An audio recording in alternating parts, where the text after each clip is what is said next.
Hey friends, are you done with dating apps? Tired of swiping through profiles and superficial chats that go nowhere?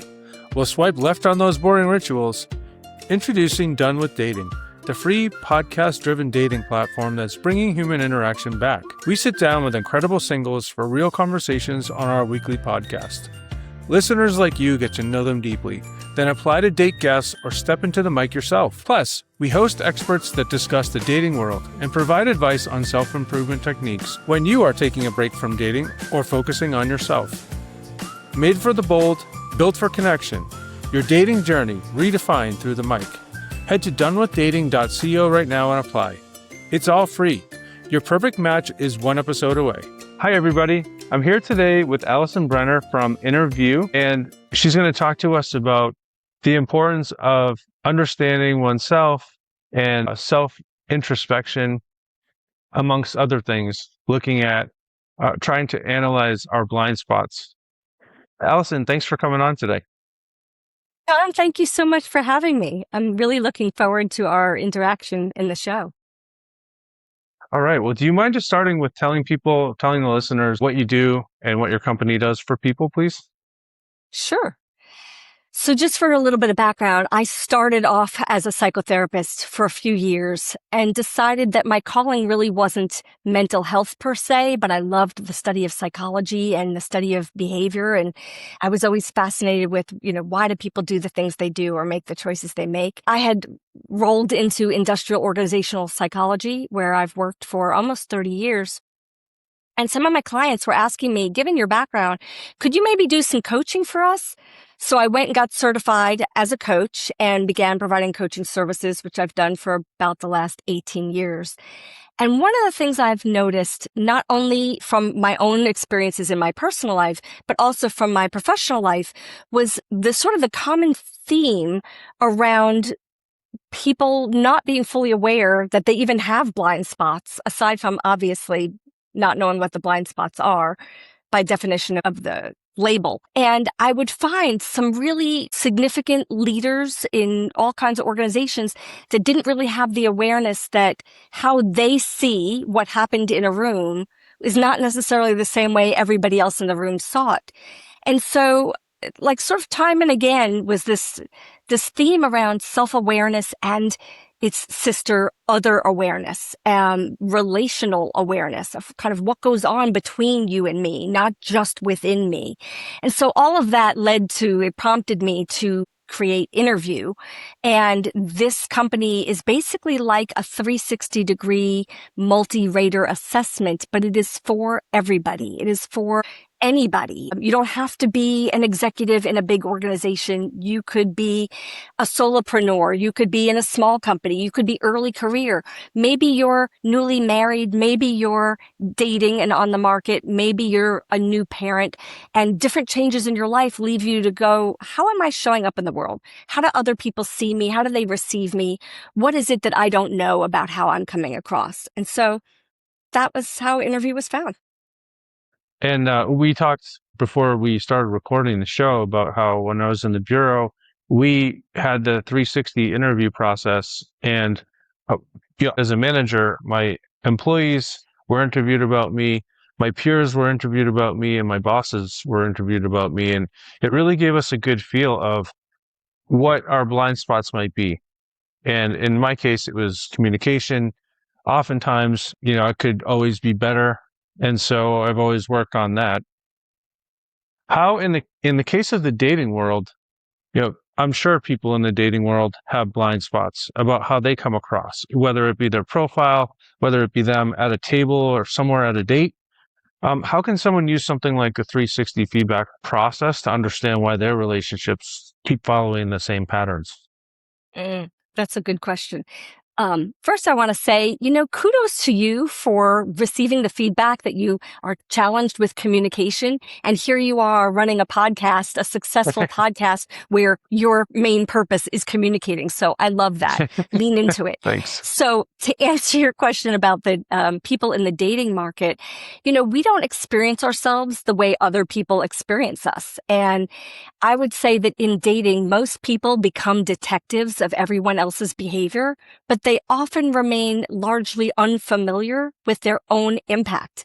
So they don't necessarily know why they didn't get a second date or why they're dating the same pattern of person just with a different face. And they're unclear what role they play in that. So I think, patterns, they're not bad luck, but they are information. And I think that something like InnerVue can be really helpful when in the dating market because friends, family, coworkers, clients, former partners, mentors, people around you who know you, they've all experienced sort of aspects of you and they generally have a good idea about what gets in your way. They together collectively can often reveal a remarkably consistent pattern around what shows up that you're not aware of. So, one person's opinion is an opinion, but if a whole slew of the people in your sphere are having the same experience of you, that's worth becoming curious about. Yeah, that makes a ton of sense from especially the podcast that I've done here. People have talked about how they received feedback from a friend or a couple friends. And your process is probably a lot different than that informal process where a friend might not want to hurt someone's feelings, or a friend might just see someone a different way than maybe their family does or something like that. So that's really interesting. Well, you had mentioned back when you were in the Bureau and you were involved in 360 assessments there. One of the things that is common to traditional 360s is that whatever is written is shared with the individual verbatim. And so people tend to get in the weeds over like, who said this? And now it becomes a concern. Is this going to damage a relationship? Is there going to be retribution? Is there going to be damage to reputations? Does it affect compensation or bonuses or promotions? And so InnerVue wanted to get rid of that. And so we actually use the AI feature within the system so that we remove the voice while preserving the message and ensuring that it's kind and constructive. We don't want people to have 360 trauma, like is often experienced in the work world. And so we also remove that opportunity to kind of get in the weeds over who said what thing. And I think because of the anonymity, the participants, we call them viewers, they actually can feel more safe to give more candid feedback, more honest feedback. And therefore, the individual who we call a seeker, they can trust the data that they get a little bit more because of the security provided by the AI. And then the AI also can look for patterns across people so that you don't just have that outlier friend who sees you in a certain way and maybe that has a little bit more to do with them and their issues. Could be. But if there's patterns across 10 or 15 people, that tends to be more significant data that you can rely on, at least to consider, is this something that goes against my values, or is it something that maybe I'm landing in a way that isn't my intention? So it matters to me to shift how I'm showing up in any particular skill or behavior, so that you can be more aligned with how you want to be seen. Our FBI process was very similar in terms of the way that there was a lot of intentionality in the process. And it's nice that, in our case, those assessments took a lot of time by the people who were administrating them. And so we never saw like the actual cost of that. But I'm sure it was a very expensive HR process for us. So it's nice that if people want to do the same kind of thing in their personal life, they can take advantage of that with a service like yours is providing. And the anonymity is really important because in the Bureau, it was kind of scoffed at that it was an anonymous survey. Like people were always skeptical that it was anonymous.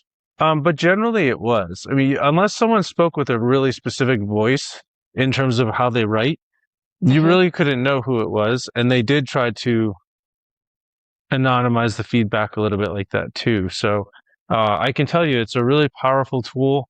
And if someone is really trying to earnestly do this correctly in terms of really trying to get a feel for their blind spots, they really shouldn't be going at whoever said something to them about it anonymously. But I'm sure there's people out there who want to see their blind spots, and then when they see them are like, what? This is no way. This isn't possible.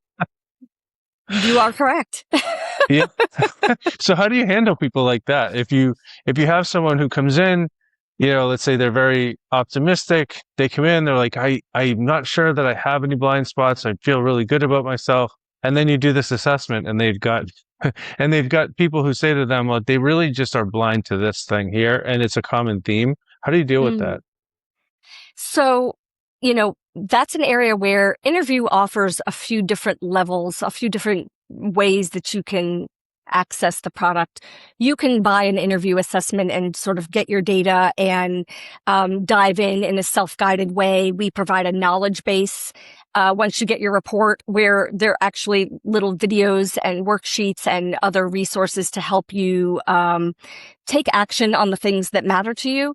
Some people, they do better with a debrief with a certified coach.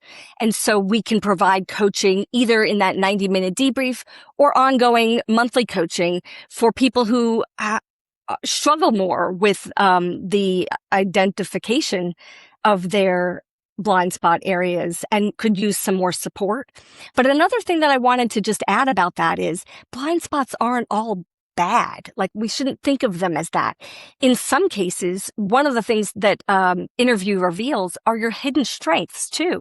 And so that could be like, maybe you don't think of yourself as that funny, and maybe you feel a little awkward or disconnected in social situations. And then you get your InnerVue report and you find out that all your viewers rated your humor so much higher than you did. And you go, wow, like, that's a hidden strength. I didn't know that I was perceived that way.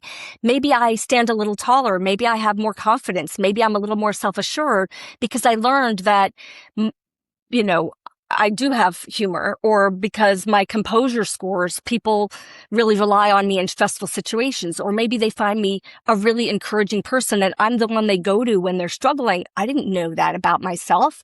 So blind spots aren't all like something you have to fix. Sometimes there's something you can discover. You're hitting on the FBI skeptic of me. See, I'm looking at it from a negative perspective, and that's great that it provides that positive feedback for people as well. If it You're not exists there, alone. which I'm sure it will. I think a lot of people think of blind spots as like, it's something terrible about me, but it doesn't have to be. It could be something wonderful about you. No, that's great. That's a really good perspective on that.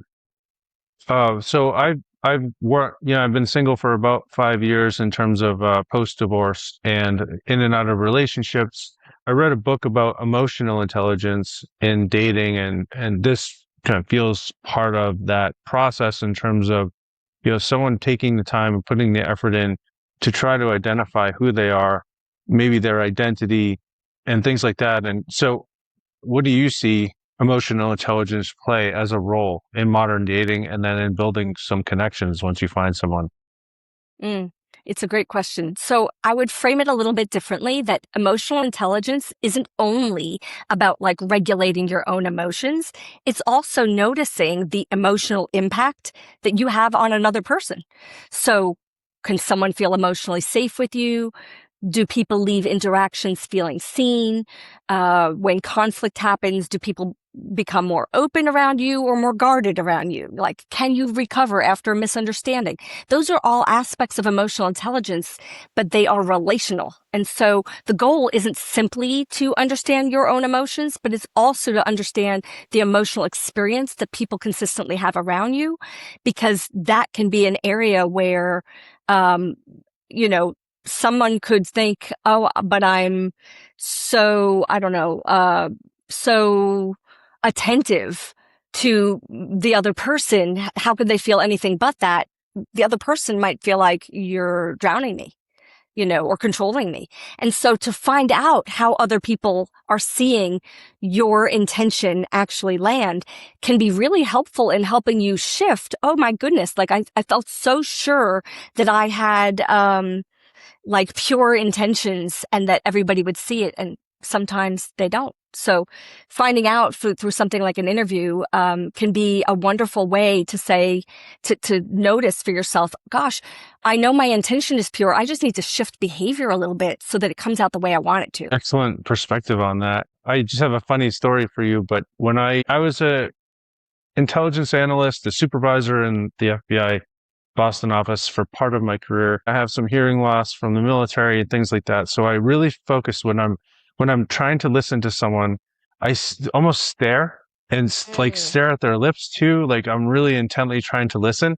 And someone said to me one time, they're like, "Why are you so angry?" And I'm like, what do you mean?" And they're like, you were so intimidating in that presentation. I'm like, "Oh, I thought you did a great job." And they were like, "No, but you were staring at me like you wanted to kill me." And I was like, "Oh, I'm sorry. I was just trying to listen to you because I had trouble processing it." So I've tried, that was, over 10 years ago. So now I try to, nod or smile a bit or something so that I don't have That's a the perfect RBF. example. And, right. Yeah, right. That's a perfect Right. example that like you didn't mean anything by it. You weren't even aware of it. It wasn't how you were feeling. And sometimes we Right. don't know. Right. And so how Right. valuable that person gave you that feedback, how valuable that feedback was that over 10 years later, you're still mindful to nod, to smile, to make an effort to make that other person feel safe and comfortable in your presence. That's a gift. Yeah, it was amazing. And it's the only time anyone ever gave me that feedback. And she was new to presenting. And so she was comfortable enough with me, and she knew I was trying to support her, but she really needed that feedback and was asking like, why were you so unhappy with my presentation? It's like, I wasn't at all. I thought it was great. But so we helped each other in that situation. But it's the only time that I ever received any feedback like that. And I'm sure that I gave the same look the entirety Yeah. of that. And so sometimes now, like when I was on dates, I would explain to people, look, I might just be staring because I'm trying to listen to you, especially if we're in a loud restaurant or something. I just need to focus intently, and that's what I'm doing. So, And I'm sure that helps. it most of the time helps, I think. But you So, bring up a good point. I think most people feel like they really don't get enough feedback in life, just sort of generally. And I think that it's a discomforting feeling. I think more people wish there were a way to find out without maybe confrontation or having to risk there being awkwardness in the reveal. But I think more people wish that they could know, how am I coming off? yeah. So speaking of that, let's just talk about like when someone shows up for whether it be a meeting or a date or something, and you talked about influence starting with like your presence that you bring, right? And how you are, and how you show up. Um, how does the way that we show up energetically or behaviorally affect attraction in the early relationship dynamic, maybe first, second date? And what small shifts would you recommend that people could use to make a big difference? It's a great one. Well, talk about emotional contagion. Like that's a real thing. And there's research on it that when people are scared and they walk into a room, other people start to feel that and they look around for what they should be scared of, right? Emotional contagion is real. People don't just hear confidence. They feel calm or anxiety, curiosity, urgency, openness, judgment, right? Like we can feel those effects when somebody brings them into a room. And so long before anyone is like evaluating compatibility, they're reacting to your presence.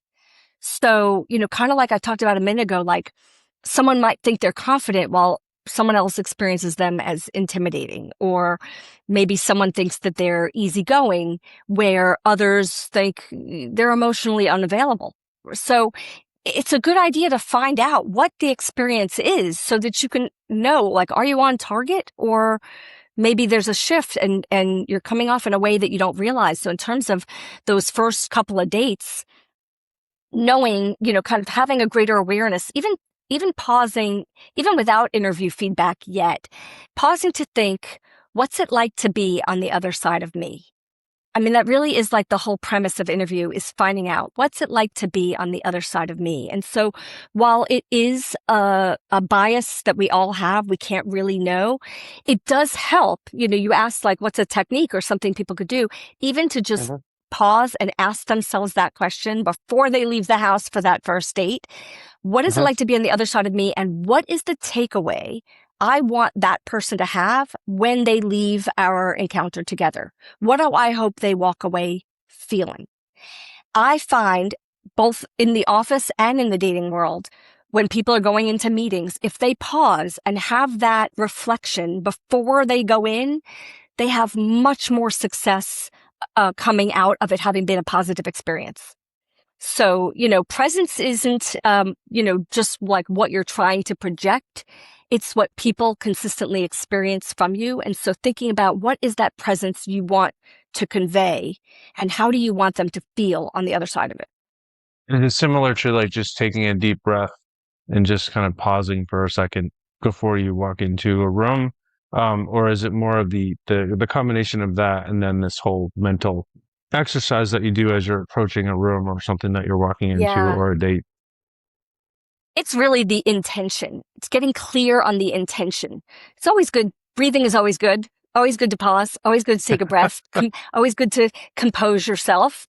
Those are fantastic recommendations as well. But setting the intention, I believe, is what makes the difference.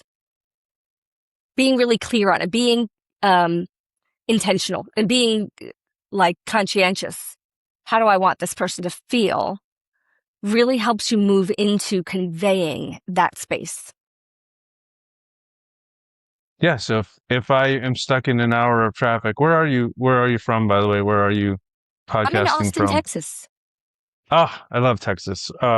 So in Austin, I don't know what the traffic situation is like there, but in Boston, this time of day, traffic is pretty bad. So if I was to go on a date and I am just in 45 minutes of traffic to get somewhere that only should have taken me 10 or 20, then I'd probably be pretty flustered, right? So in a situation like this, I should go into a situation like a date or a meeting where I intentionally reset Yes. on when I get into the parking lot to be like, okay, look, you just had this whole experience. It's very frustrating. Maybe you're late or maybe you're just right on time and you wanted to be early.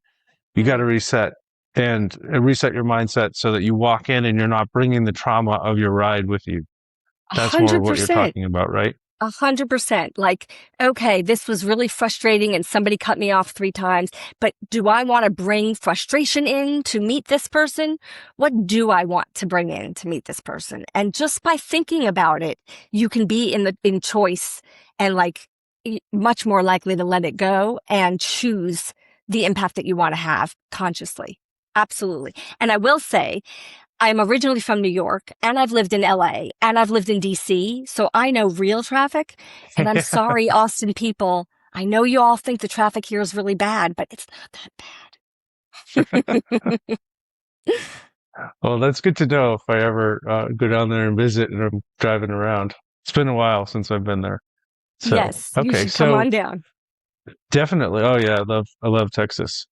All right. So, as far as people who are just using the apps or using these more, automated experience where they're not even necessarily meeting people in person. Mm. So if I feel like I'm not having any success on the apps, Okay. besides taking, this 360 type of assessment, what can I do to try to just create a mindset shift or something where I'm like, okay, I need to reset with what's working. This isn't working. I got you. Okay. So I think a lot of people, when they are in the process of dating, whether it's on the apps or go on a bars or whatever they do to find somebody that potentially could be a mate, I think they are very focused on, who am I looking for? What are the qualities of that person? What do I need in a person? How will I know when they show up? And my suggestion is to pause the who am I looking for and start asking, who am I becoming? So you can't control that much of who shows up, but you can control how you show up, and how you show up can make a difference in who you attract to yourself. So while you're like, I'm fed up with dating, it might be because you're stuck and the people attracted to you are attracted to the stuckness. So let's get you in motion and let's get you more towards the version of yourself you would like to be so that you can attract in the person who's looking for that. Does that make sense? Totally, totally. It's very fitting. Totally understand that. And that is where, at least in my case, or my girlfriend's case, we both took that pause and tried to look at what we were doing wrong, maybe just looking internally, looking at, what we bring to, I won't say the fight, but like that's a military thing, but like what we bring to the table, and Yes. I think by taking that pause and looking inwardly a bit and trying to just focus on ourselves and self-improvement, we actually created a more confident, capable Yeah. version of ourselves. And then when we showed up, we were like, oh, I like this person. And, Yeah. we liked each other. I think if every relationship only teaches you about the other person, you'll keep repeating yourself. You'll keep finding that same thing if that's where your focus is.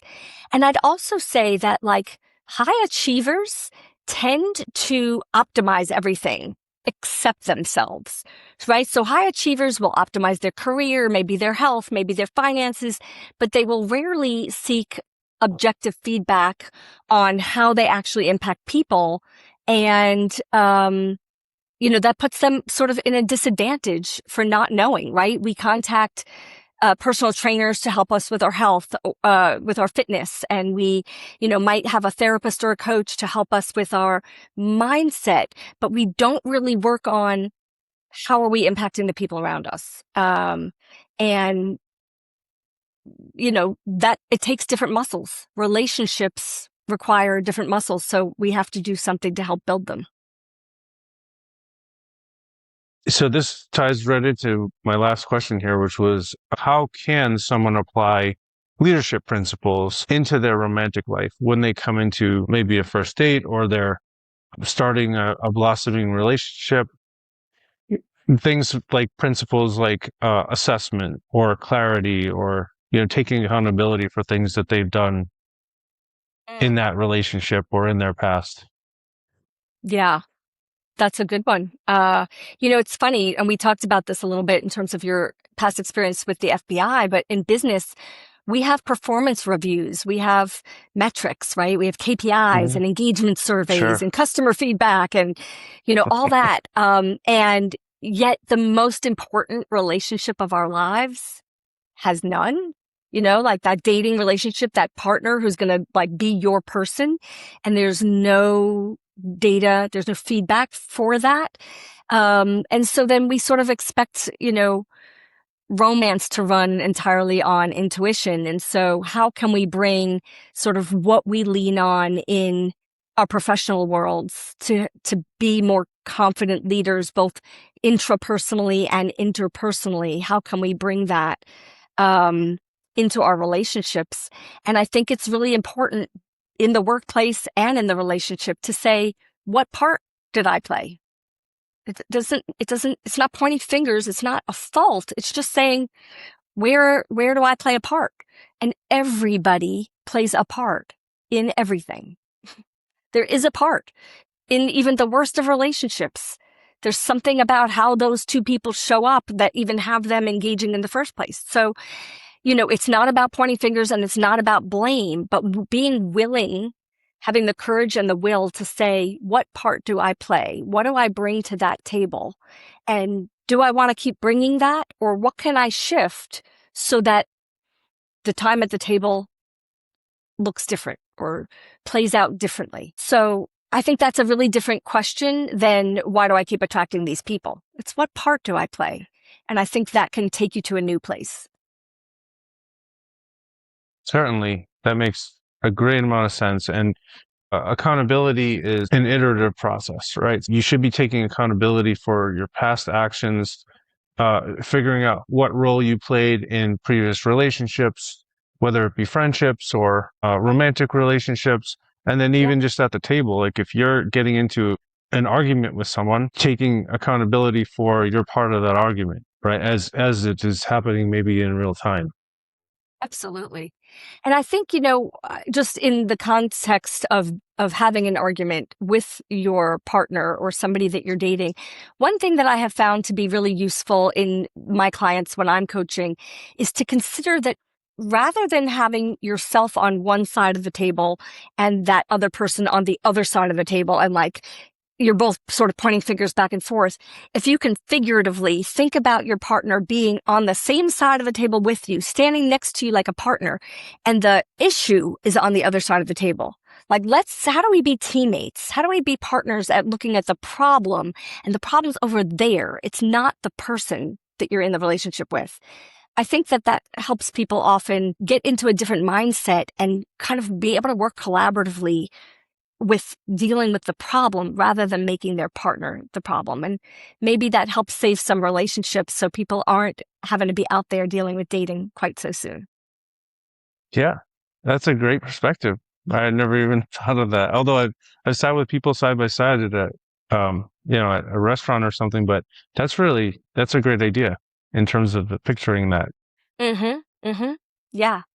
Because I think a lot of people, when they are in conflict, they see that other person, they might not think the word enemy, but they relate to them like they are the enemy. And so if figuratively you could picture them next to you on a bench and the problem is over there, it makes it a lot easier to speak together kindly and compassionately and seeking solutions rather than pointing fingers. That's great. So this has been an awesome conversation. I've learned a lot from you in this. Where can other people find you on social media or elsewhere? Yeah, so InnerVue is all over the socials at yourinnervue.com. It's yourinnervue.com, InnerVue. And at our website, which is also yourinnervue.com. We just launched a brand new site today on, Wednesday, July 15th. So I invite everybody to come check it out. We have a whole page for people who are in the dating market, and we even have a whole page just for couples who are maybe wanting to do an interview and work together with their findings for better relationship intimacy. So that's where people can find us, and we look forward to seeing them. Thank you so much again for having me today. This has been super fun. Oh, yeah. It's been really great to listen to you and to learn from you. So thanks very much for coming on. So if you're done with endless swiping and ready for something real, don't miss a single episode. Hit that subscribe button right now on your favorite podcast app and never miss the bold conversations that could change your dating life forever. Every week, we bring you incredible singles, excellent advice, raw stories, and real opportunities to connect, all for free. Subscribe today, apply at DoneWithDating.co, and turn your next listen into your next date. Your perfect match is waiting on the other side of the mic. It doesn't matter where you live, someone local is listening and will want to date you. We'll see you in the next episode. Subscribe now.